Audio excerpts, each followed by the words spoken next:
একজন মা তার সন্তানকে আগুনে ফেলতে পারবেন? কখনোই না। কিন্তু শুনুন, আল্লাহ তার বান্দাদের প্রতি সেই মায়ের চেয়েও বেশি দয়ালু। এটি শুধু আবেগ নয়, সহি হাদিস। আজ জানবেন আল্লাহর সেই নাম, যেই নামে পুরো একটি সূরা নাজিল হয়েছে। আর রহমান, আর রহমান, পরম দয়ালু।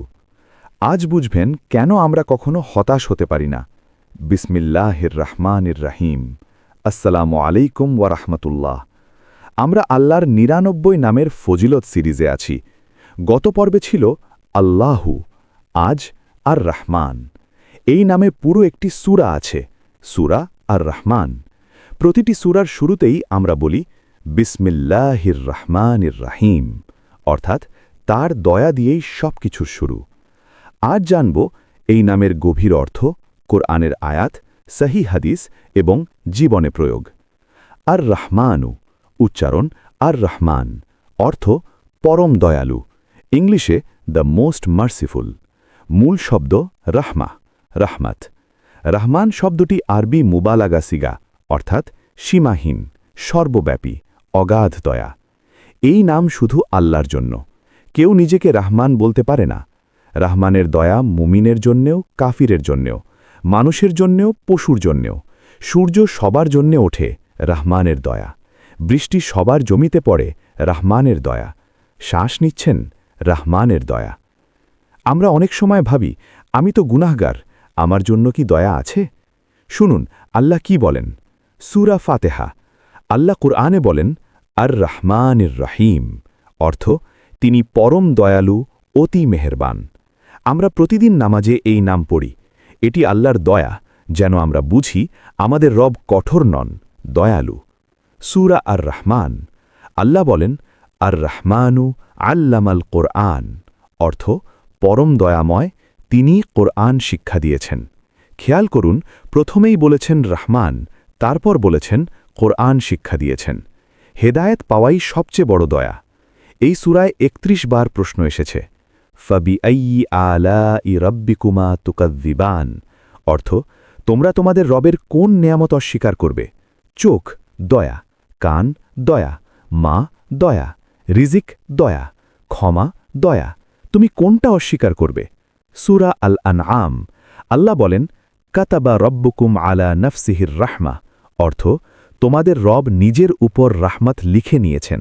ভাবুন, কেউ তাকে বাধ্য করেনি, তিনি নিজেই নিজের জন্য রাহমাত নির্ধারণ করেছেন। এটাই রহমান। সূরা আল আরাফ। আল্লাহ বলেন ওয়া রাহমাতি ওয়াসিআত কুল্লা শাই, অর্থ আমার রাহমাত সব কিছুকে পরিবেষ্টন করে আছে। আপনার গুনাহ রাহমাতের বাইরে না, আপনার অতীত রাহমাতের বাইরে না, আপনার হতাশা রাহমাতের বাইরে না। সহি হাদিস নাম্বার ১, ১০০ রাহমাত। সহি মুসলিমে এসেছে আল্লাহর কাছে ১০০ রাহমাত। ১ দুনিয়ায় পাঠিয়েছেন, ৯৯ আখিরাতের জন্য রেখেছেন। এই পৃথিবীর সব মায়া, মমতা, ভালোবাসা, সহানুভূতি সব মিলে মাত্র ১ তাহলে ৯৯ কেমন হবে? নাম্বার ২, মায়ের চেয়েও বেশি দয়ালু।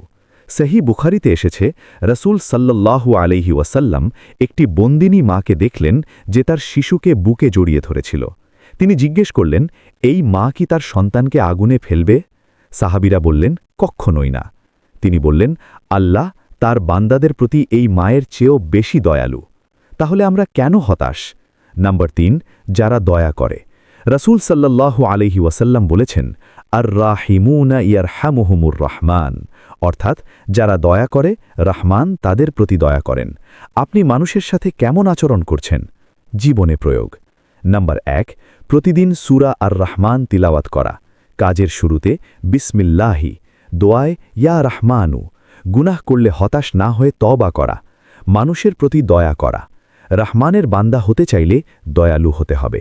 প্রিয় ভাই ও বোনেরা, আজ মনে রাখুন আপনার রব কঠোর নন, তিনি রহমান। আপনি যত দূরেই যান, রাহমাত তার চেয়েও বেশি বিস্তৃত। আপনি যত গুনাহি করেন, ক্ষমা তার চেয়েও বড়। আজ থেকেই শুরু করুন ইয়া রহমানু জিকির। সূরা আর রহমান পড়ুন, অন্যকে ক্ষমা করুন, দয়া করুন। কারণ আর রাহিমুনা ইয়ারহামুহুমুর রহমান, যারা দয়া করে রহমান তাদের প্রতি দয়া করেন। আল্লাহ আমাদের সবাইকে তার অসীম রাহমাতের ছায়ায় রাখুন। জাজাকাল্লাহু খাইরান। আল্লাহ হাফেজ। থামুন, স্ক্রোল করার আগে একটা প্রশ্ন। যদি আজ রাতেই আপনার জীবনের শেষ রাত হয়, আপনি কি প্রস্তুত আল্লাহর সামনে দাঁড়ানোর জন্য? যদি এই ভিডিও আপনার অন্তরকে নাড়া দিয়ে থাকে, তাহলে এখনই সাবস্ক্রাইব করুন ডেইলি ইসলামিক রিফ্লেকশনস। এখানে শুধু ভিডিও নয়, এখানে আছে কোরআনের আলো, হাদিসের শিক্ষা এবং আখেরাতের প্রস্তুতি। বেল আইকন অন করুন, কারণ পরবর্তী পর্ব মিস করা মানে জ্ঞানের একটি দরজা মিস করা। লাইক করুন যদি আপনি রহমানের রাহমাতে বিশ্বাস করেন। কমেন্টে লিখুন, ইয়া রহমান, আমাকে ক্ষমা করুন। এখনই শেয়ার করুন, হয়তো এই ভিডিও কারো জীবন বদলে দেবে, হয়তো আপনার শেয়ারই হবে আপনার নাজাতের কারণ। ডেইলি ইসলামিক রিফ্লেকশনস, যেখানে প্রতিটি ভিডিও আপনাকে আল্লাহর আরও কাছে নিয়ে যায়। আল্লাহ হাফেজ।